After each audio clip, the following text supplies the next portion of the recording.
Good day, RGV. Now today on Valuable Vida, we've got a lot going on. Now we're going to be bringing you back to your childhood in an exciting games and toys segment. We've got a fun trivia time segment about this blast from the past. We'll be breaking down the National Month calendar, plus a lot to talk about when it comes to a special Independent Media Award and our health tips on how our local community can get healthier. There's a lot to break down, so don't go anywhere. Valuable Vida starts right now.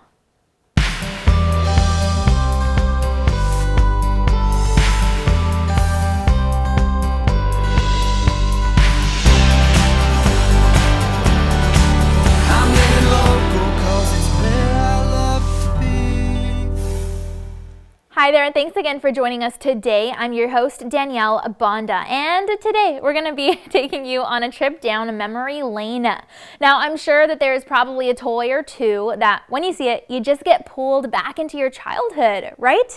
And it probably just brings you feelings of happiness. I know I get that feeling when I look at a dollhouse or pretty much anything Disney, but everyone's different, and everyone has different toys that put a smile on their face. So we decided to take you for a mini trip down memory lane in today's What's Up RGV segment.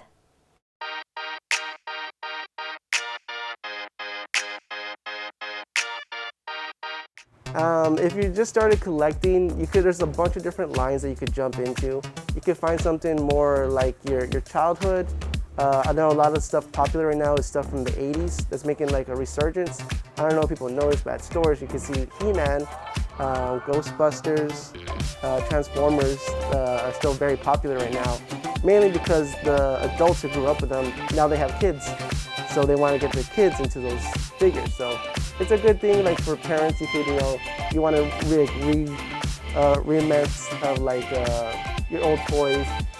There's a lot of reissues happening right now too, where like you can get your old toys that you had way back then, but they just update them with like newer packaging, but maybe better movements. If you guys have like old retro toys, you could always bring it to us and we could appraise them for you. We could tell you more or less how much it's worth, depending on the condition, and if you want to like keep it like in good condition, we could recommend different like casing. We could recommend different like packaging to keep it in, to keep it reserved, and all that good stuff. When it comes to our video game stuff, we mainly carry vintage gaming. Of course, we have some of the current stuff, but not much because we like to keep it like old school. We like to have like stuff from the NES, SNES, PlayStation 1, GameCube, anything that's like a little bit more vintage. We like to have a good selection because we know locally you can't really find that stuff anymore. A lot of times you can try to have to find it online, and sometimes online you don't know what you're gonna get. So we always have all our vintage stuff like nicely displayed, and of course if anyone wants to try it out before you buy it, we can always test it out for you and you can see for yourself. Also, something that's been happening recently is a lot of toys and action figures have been targeted more to adults than kids nowadays. You know, more detail, more articulation. When kids are okay with just like the simple stuff, but a lot of collectibles are just, targeted to the adults because kids nowadays, they're growing up with the internet, they're growing up with like iPads and stuff like that. So they're happy with their tablets. Not a lot of them prefer like toys. Of course, there is some that do, but we're noticing that a lot of toys nowadays for collectibles are being targeted to adults. So like, it won't be uncommon if you go to a toy store and you see a bunch of adults in there instead of kids.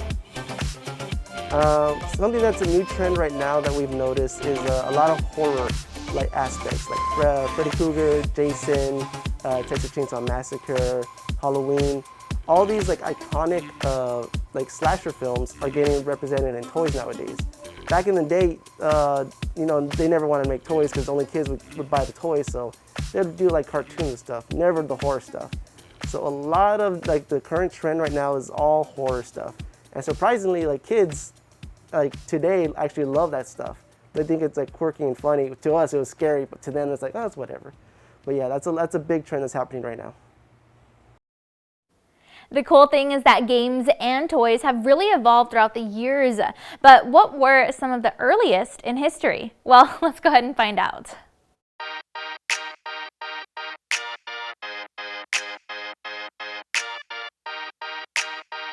Well, according to the FNUcompany.com, the word toy comes from an Old English word meaning a tool.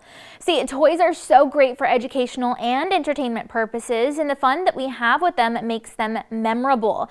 And one of the earliest toys in history came about in the 1930s. It's Play-Doh. It's interesting because it was initially invented to be a type of wallpaper cleaner, but these days it's not exactly a great tool for that. So what happened was inventors ended up taking out some of the detergents. That way it could just, be used as a toy for the kiddos.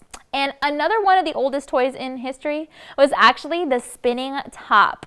See, they actually came from fruits or nuts at first. Think of spinning a mango pit or something like that. And then, of course, it just kind of sparked an idea for a fun little gadget. And the site says that spinning tops really help provide kids with hours of fun.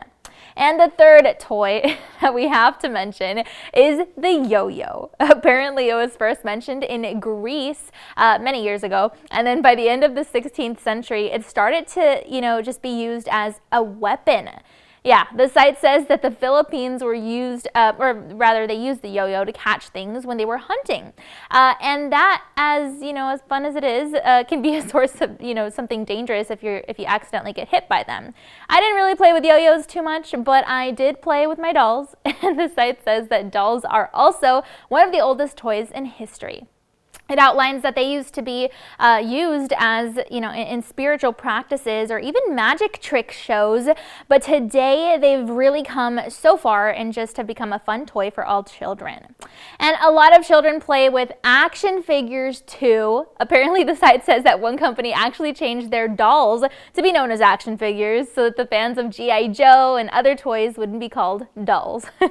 But dolls and action figures are probably just as old as Legos.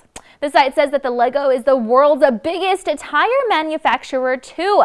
I know, it's crazy, making so many different toy cars and, tiny car tires every single year.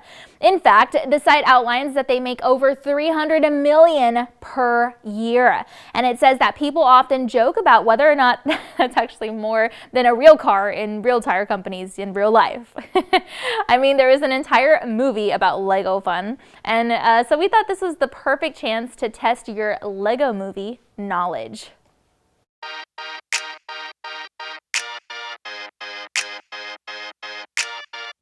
All right, so according to LaJoyaMom.com, the Lego movie features many different figurines, and a lot of them were some of the director's favorite childhood toys themselves. But how many were featured in the film exactly? Was it 273, 300, just 30, around 28, almost 30, or 183?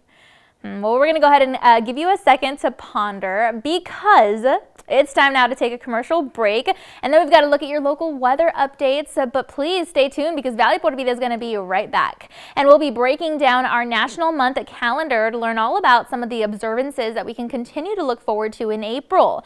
We'll also introduce you to a physician who recently won a 2022 Independent Press Award, plus Women in Computer Programming, how females are doing amazing things in this field through an advanced education. And we may have an all-new social media shout-out for you too. So don't go anywhere. We'll be right back.